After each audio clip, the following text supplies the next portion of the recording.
has voted to leave the European Union.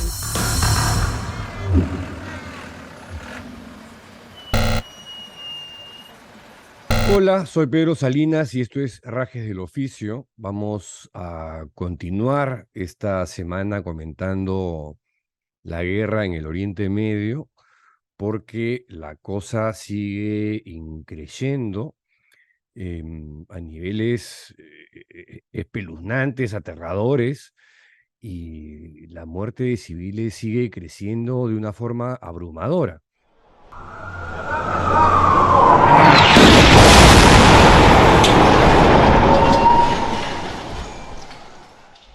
Quería empezar glosando una entrevista que le hicieron al diplomático e historiador israelí Eli Barnavi, autor de Las religiones asesinas, quien es un defensor de la paz en el conflicto palestino-israelí, eh, y que en entrevista con BBC Mundo culpa en parte al gobierno del primer ministro Benjamín Netanyahu y asegura que un Estado palestino junto a Israel es la única solución a este conflicto. ¿No? Es algo que se viene discutiendo desde hace décadas, pero que hasta la fecha no ha podido concretarse. ¿Cuál es la situación actual en Israel?, le pregunta BBC a Barnavi. Y él dice: estoy en estos momentos en Tel Aviv, que normalmente es una ciudad muy dinámica y ahora ha pasado a ser una ciudad muerta, como durante la época del COVID. Hay una mezcla de rabia, de angustia, de expectativas de lo que va a salir de esta operación militar tan enorme. También hay mucha rabia contra el ejército y la clase política porque fallaron enormemente y la gente está empezando a pedir explicaciones. Pregunta BBC: algunos medios israelíes han pedido repetidamente la renuncia del primer ministro Netanyahu debido a estas fallas de seguridad e inteligencia. ¿Cree que debería hacerlo? O sea, que debería renunciar. Y la respuesta de Barnavi es: por supuesto, Netanyahu debería haber renunciado hace tiempo. Él no puede gobernar un país mientras está en problemas debido a su reforma judicial, algo que pretendía hacer y que fue muy cuestionado antes del ataque de Hamás a Israel. Pero volviendo a la entrevista, dice, pero Netanyahu no es un hombre que renuncia. Su principal ocupación es salvarse a sí mismo. Todo lo que hizo y sigue haciendo, incluyendo su reforma judicial, es para escapar de la justicia. Anota BBC que Netanyahu estaba siendo acusado de cargos de corrupción, nada menos. Y remata esta respuesta diciendo: no va a renunciar a menos que lo obliguen a hacer. Otra pregunta que le plantea BBC es: Israel anunció un asedio a Gaza para cortar sus suministros de electricidad, combustible y agua, y la única central eléctrica de Gaza ya se quedó sin combustible. ¿Está de acuerdo con eso? Responde Barnavi: no, creo que esta decisión es contraria a las leyes de guerra. El gobierno trata de presionar a Hamás, pero Israel no debe imitar la barbaridad de Hamás, ni jugar con las necesidades básicas de 2 millones de personas. No se debería estar privando a esa gente de agua, electricidad ni comida. Y termina, o va terminando la entrevista. Es una entrevista larga, la estoy glosando lo más que puedo. Usted es un defensor de la paz en el conflicto palestino-israelí y de la creación de un Estado palestino, pero el porcentaje de personas que quieren eso en Israel está disminuyendo. Era del 39% entre los israelíes según una encuesta de este año. ¿Cuál es la alternativa? Y él dice, no hay alternativa a la creación, no hay otra alternativa que la creación de un Estado palestino. Este tipo de encuestas son problemáticas porque cambian dependiendo de la situación o de la persona que esté en el poder. Hay quienes creían que era posible separar los dos territorios de los palestinos, ¿no? La Franja de Gaza a un lado y Cisjordania al otro lado. Y creían que haciendo eso acabarían con cualquier posibilidad de crear un Estado palestino. Pero esa idea ha colapsado frente a nuestros propios ojos. La solución de dos estados no parece genial en este momento, pero no hay otra alternativa. Un Estado palestino junto a Israel es la única solución posible a este conflicto. Y hay una última pregunta donde dice BBC que esgrime que algunos argumentan que el gobierno de Israel es al menos parcialmente responsable de toda la violencia que se está desarrollando. ¿Está de acuerdo? Por supuesto que estoy de acuerdo. El gobierno de Israel es en parte responsable de la violencia actual con sus provocaciones en el Monte del Templo, en referencia a la mezquita de Al-Aqsa en Jerusalén, que históricamente ha sido un foco de tensión entre judíos y musulmanes. Eso y sus campañas de colonización en Cisjordania, entre otros actos. También es responsable el gobierno israelí porque Netanyahu descuidó la seguridad completamente y esta es una de las razones por las que debe irse. Hasta ahí la entrevista con Barnaby. En otra nota de BBC se comentan declaraciones de Mahmoud Abbas. Mahmoud Abbas es el presidente de la Autoridad Nacional de Palestina que gobierna en Cisjordania y también es de los que apoya el camino de la negociación con Israel. En medio de este conflicto comprenderán que eso ya ha quedado como a un segundo lado, ¿no? A un costado. Dice BBC que el mismo día que Hamás inició su operación en Israel, el presidente de la Autoridad Nacional de Palestina, Mahmoud Abbas, destacó el derecho de los palestinos a defenderse contra el terror de los colonos y las fuerzas de ocupación. Estos comentarios los hizo en el contexto de una reunión de emergencia celebrada en la ciudad de Ramala con altos funcionarios de su gobierno.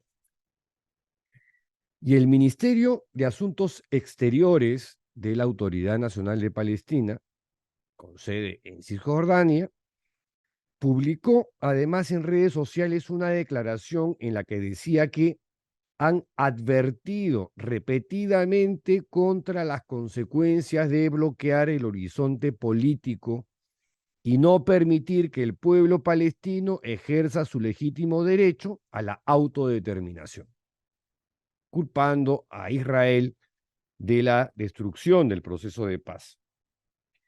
Y durante una entrevista que al parecer fue bastante tensa, también con la BBC, Hussam Somlot, el embajador palestino en el Reino Unido y asesor del presidente Abbas, dijo o precisó que jamás no es el gobierno palestino. Siempre se espera que sean los palestinos quienes se condenen a sí mismos por ataques como los de Hamás. Este es un conflicto político y se nos han negado nuestros derechos durante mucho tiempo. Gaza es hoy por hoy la mayor prisión al aire libre. Y agregó que sus 2 millones de habitantes son en los hechos rehenes de Israel. Siempre ciñéndome a diferentes reportajes que ha estado publicando BBC, que han estado bastante interesantes, comenta esta otra nota em, sobre la situación y las diferencias entre la gente de Hamas y la gente de Al-Fatah, que es el movimiento político al que representa Abbas, la autoridad, o el presidente de la Autoridad Nacional de Palestina. Ellos están en Cisjordania y en la franja de Gaza es donde está Hamas. Y aquí se señala que las tensiones entre Al-Fatah y Hamas han dominado la política palestina desde el año 2006, cuando Hamas ganó las elecciones parlamentarias en la franja de Gaza. Y tuvieron incluso un conflicto armado, estas dos facciones palestinas, una radical y la otra pacifista. Y ahí es cuando ya se dividen ideológicamente e incluso territorialmente. De hecho, hoy por hoy, si bien es cierto que jamás venció unas elecciones en el 2006, sigue hasta la fecha, pero en un régimen de facto, ¿no? Al-Fatah defiende, como les decía, una solución más bien pacífica con Israel. Sus líderes son defensores de la solución de los dos estados, delimitados tomando como base las fronteras de 1967 y de los procesos de negociación. En ningún caso apoyan la lucha armada. A diferencia de Hamas, que descarta por completo cualquier camino, cualquier vía de negociación con Israel y más bien propugna el exterminio, ¿no?, de los israelíes. Otro informe se pregunta, ¿qué pasará en Gaza después de los combates? ¿No? Poniéndonos en un escenario ya a posteriori a que en algún momento se tiene que terminar este conflicto. Y señala este otro reportaje periodístico de BBC que al norte de Gaza las tensiones han ido en aumento, ¿no? Y se habla de los problemas que hay en la frontera entre Israel y Líbano, donde está Hezbollah. Israel considera a Hezbollah un movimiento militar, político y social libanés como una fuerza más formidable, más importante que jamás. Este grupo está fuertemente armado, cuenta con el respaldo de Irán y supuestamente tiene 130.000 cohetes y misiles, de acuerdo al Centro de Estudios Estratégicos e Internacionales que cita BBC. Según el líder de Hezbollah, dice contar con 100.000 combatientes, aunque estimaciones independientes varían entre 20.000 y 50.000, pero que están bien entrenados y que han luchado incluso en la guerra civil siria. En comparación, Hamas tendría aproximadamente unos 30.000 combatientes, según información de inteligencia de Israel. ¿Qué cosa es Hezbollah? No, porque estamos hablando ya de la eventualidad que se abra un segundo frente al de Hamas. Hezbollah es actualmente la fuerza militar no estatal más poderosa del mundo. Esto lo dice Firas Maksat, quien es un experto en política libanesa y geopolítica del Oriente Medio, de un centro de estudios que tiene sede en Washington. Para comenzar, dice qué cosa es Hezbollah. Hezbollah significa partido de Dios. Y es un partido político islamista, chiita, y un grupo, y a la vez un grupo paramilitar respaldado por Irán que ejerce un gran poder en el Líbano. Desde el año 1992 ha sido dirigida por Hassan Nasrallah y en la actualidad ha pasado a ser la fuerza militar más poderosa de la nación árabe. Y aquí hay que considerar que en el mapa, ¿no? Israel tiene al frente el mar Mediterráneo, pero está rodeada por Egipto, Jordania, más arriba Siria y en el norte el Líbano. O sea, la situación se le podría complicar a Israel, ya le ha ocurrido en el pasado, ¿no? Donde casi pierde una guerra, si no es por la intercesión de los Estados Unidos, terminó ganando, pero con el apoyo decisivo de los Estados Unidos. Hezbollah anunció oficialmente su creación en el año 1985 mediante la publicación de una carta abierta que identificó a los Estados Unidos y a la Unión Soviética como los principales enemigos del Islam. Y también planteó, por cierto, la destrucción de Israel como un objetivo clave. En el texto decía, Israel es el enemigo odiado contra quien tenemos que luchar hasta que los odiados obtengan lo que se merece. En el año 92 participó por primera vez en las elecciones nacionales y obtuvo más escaños que cualquier otro partido. Y por su influencia política, militar, en temas de seguridad y también por servicios sociales que ofrece, en el Líbano se le considera una suerte de Estado dentro del Estado, rivalizando incluso en algunos aspectos con las instituciones del gobierno.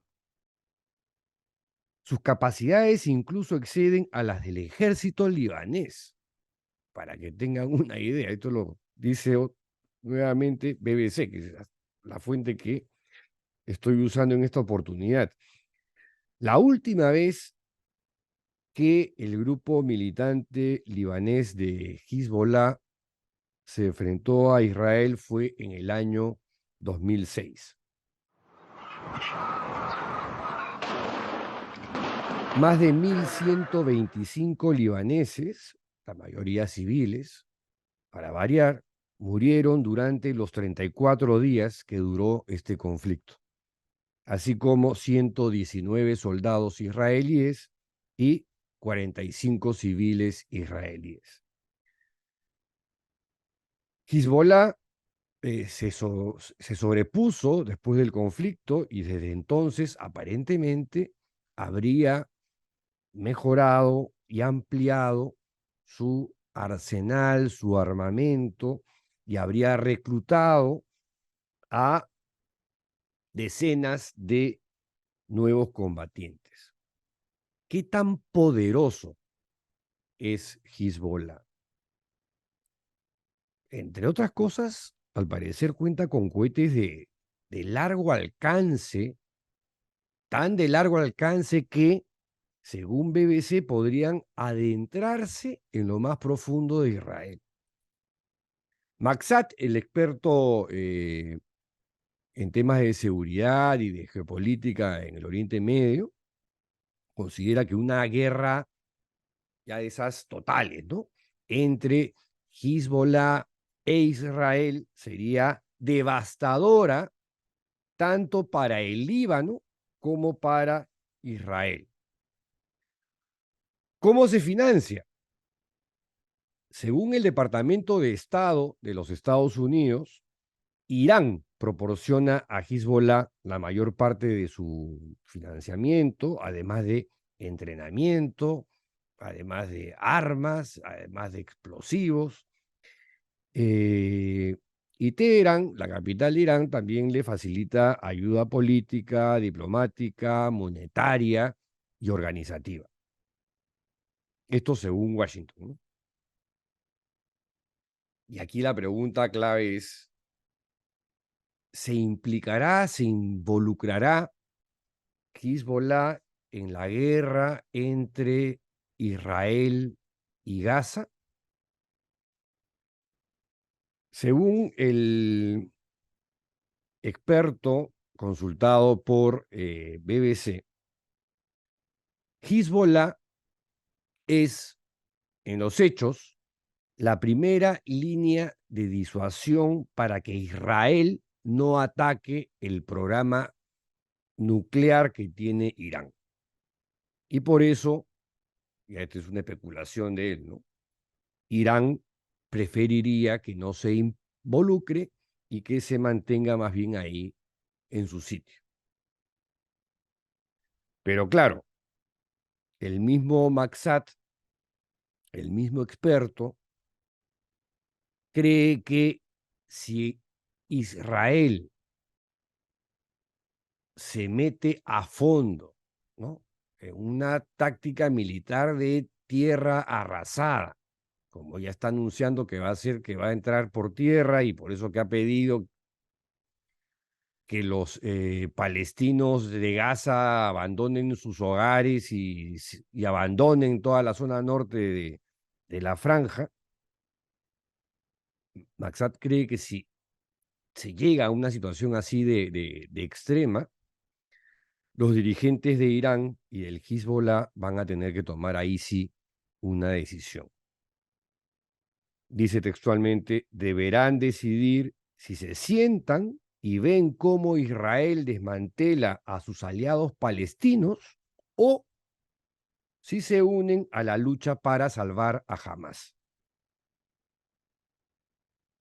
Y aquí hace la distinción que Hamas es una organización sunita, mientras que Hezbollah es un partido chiita. Y ahí sí ya, si entramos a dilucidar qué cosa es un sunita, y qué se diferencia de un chiita, ya entramos a una cosa de una complejidad religiosa, que nos va a llevar a la Biblia y nos vamos a tirar acá 2 horas explicando el asunto.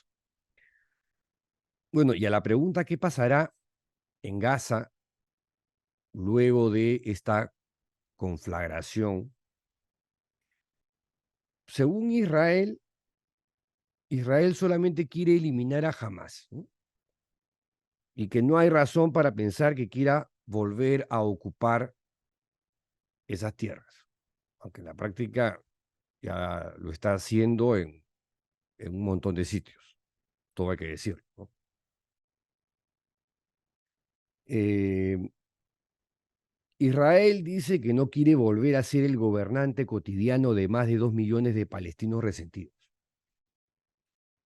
Pero claro, las advertencias del gobierno de Netanyahu y sus ministros, que son águilas por donde se les mire, ¿no?, y están con ánimos de guerra y de venganza, las advertencias de Israel a los palestinos para que abandonen sus hogares, crean pues inevitablemente temores en la franja de Gaza de que Israel tenga una agenda oculta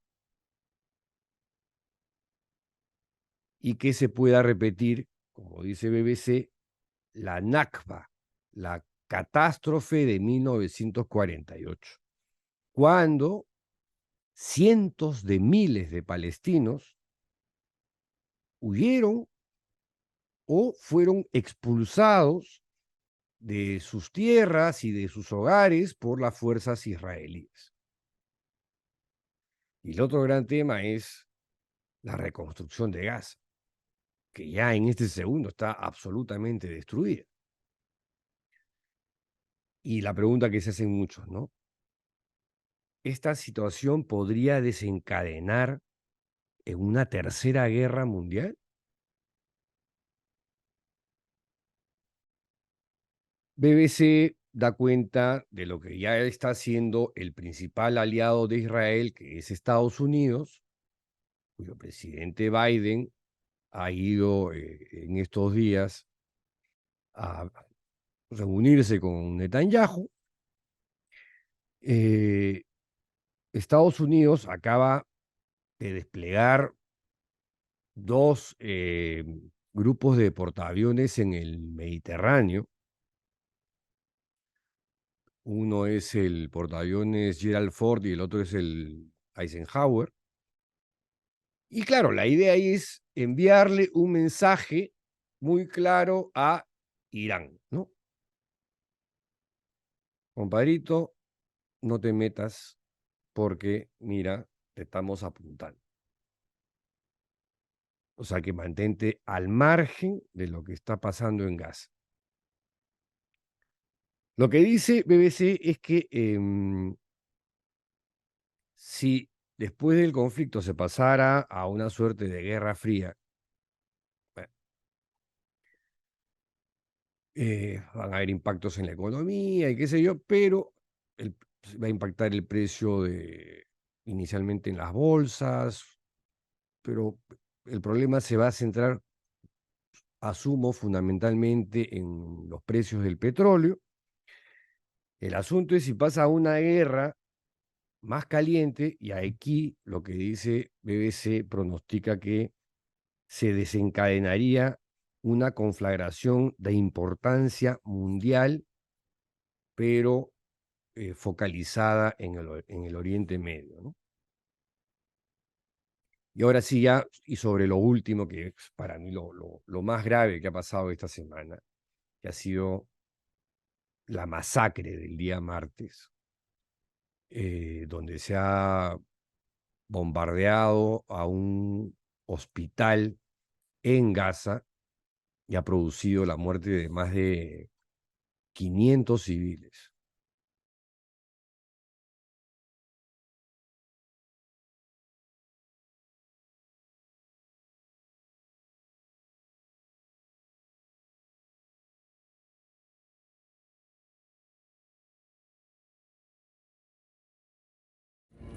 تعال طلع اللي تطلع ماليش دعوه. El hospital se llama Al-Ali, está ahí en el medio de la ciudad de Gaza, y algunas cosas que se conocen hasta el momento es que el Ministerio de Salud de Gaza ha reportado que se han registrado hasta ahorita más de 500 muertos. Los palestinos han responsabilizado del ataque a las fuerzas de Israel. El gobierno de Israel, por su lado, ha culpado del ataque a un cohete fallido del grupo Yihad Islámica Palestina. El grupo Yihad Islámica Palestina es el segundo grupo fundamentalista, después de Hamas, que está enclavado también en Gaza. La ONG Médicos Sin Fronteras, que tiene médicos en este hospital, calificó el ataque como una masacre. Otros, esto no lo dice acá BBC, lo han calificado como lo que creo que es un crimen de guerra. Un hospital no puede ser blanco de una táctica militar. Sin embargo, el misil fue directo a la destrucción del hospital. Están ahí las imágenes.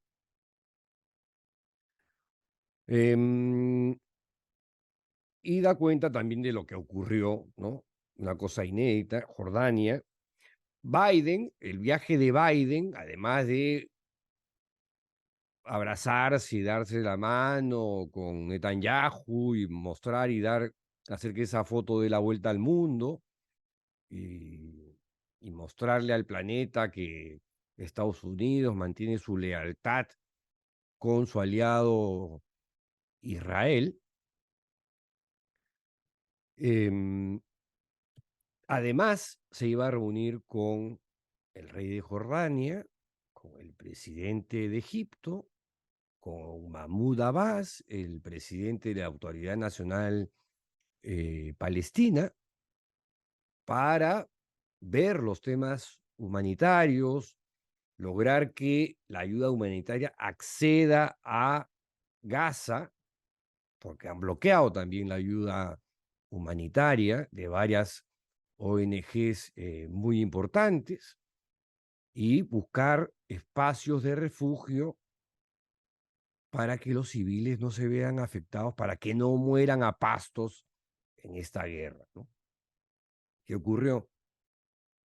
Que el presidente de Egipto, el rey de Jordania y el propio Mahmoud Abbas dijeron: no queremos nada contigo ahorita, Biden, cancelamos la reunión. Yo no sé si hay precedentes de un desaire de esta naturaleza a un presidente de los Estados Unidos. Presumo que no. Bueno, eso pasó esta semana. Y sobre el ataque, supuesto ataque por parte del grupo Yihad Islámica Palestina, el mismo grupo que usualmente estos grupos fundamentalistas que emplean tácticas terroristas suelen reivindicar sus atentados. No ha sido el caso de la Yihad Islámica Palestina, que lo primero que hizo cuando vio que le quisieron endosar el bulto, se contactó con Reuters y le comunicó: nosotros no hemos tenido nada que ver con eso. Nos quieren achacar algo que no hemos hecho. Bueno, ¿qué pasó en el hospital Al-Ali? Bueno, se trata del único hospital, eh, digamos, anglicano, de la iglesia anglicana de los Estados Unidos, por lo que también es conocido como el Hospital Bautista del Norte de la Franja de Gaza, donde además de los pacientes y personal sanitario que había en el hospital, ¿no es cierto?, en el interior y en el exterior del edificio, había civiles, más de 1000 aproximadamente, según los últimos reportes, y que estaban buscando un lugar seguro ante los bombardeos israelíes. Y fíjense que fue lo peor que pudieron decidir. Y, y otra cosa más, hasta la semana pasada había ahí unos 6000 desplazados en el hospital, que fue bombardeado el martes. Pero el hospital el sábado último fue alcanzado por fuego israelí, pero claro, no con las consecuencias que tuvo el día martes. Ahí hubo 4 heridos, nada más. Y tras ese bombardeo, por lo menos 5000 de los 6000 refugiados o desplazados abandonaron el sitio, porque lo consideraron que no, pues tampoco era un lugar seguro. El corresponsal de la BBC, Rushdie Abu Aluf, informó que a las afueras del hospital, hasta el día de hoy, la gente sigue recogiendo restos humanos del suelo. Qué fuerte, ¿no?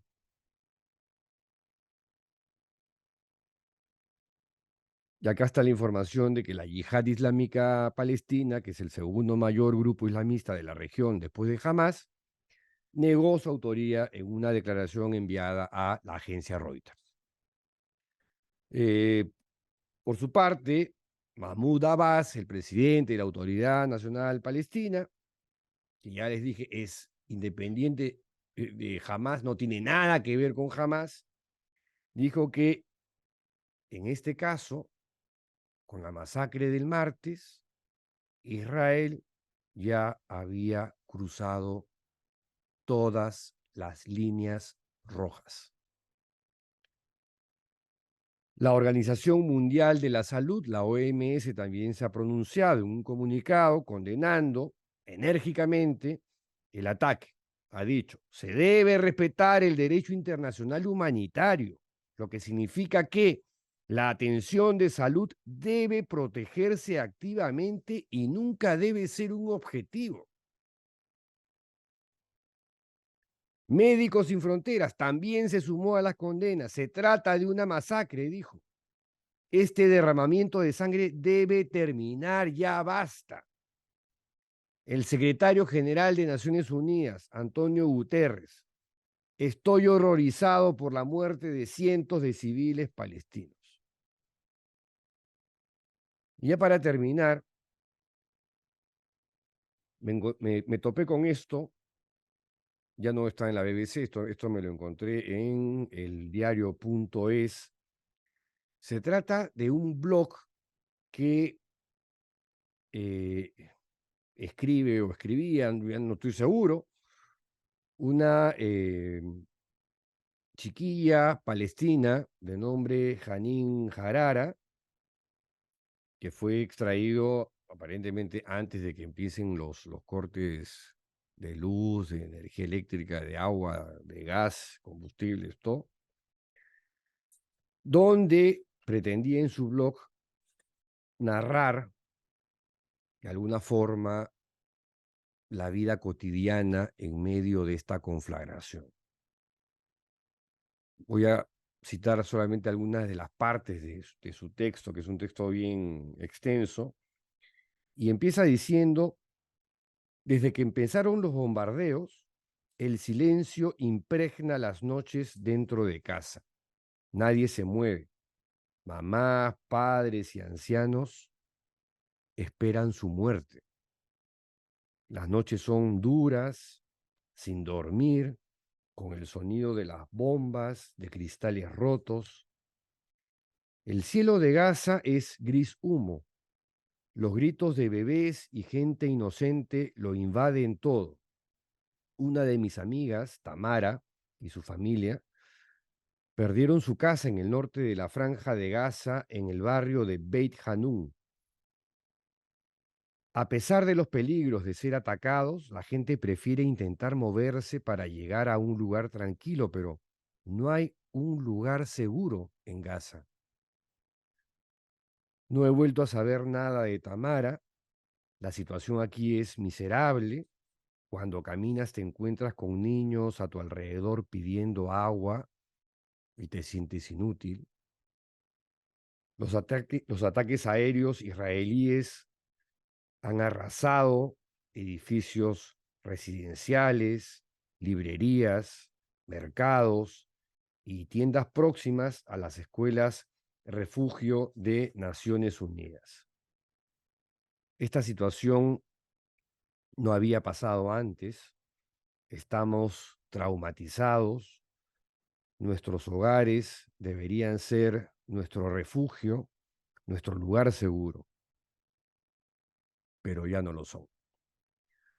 Hasta la próxima videocolumna. Chao.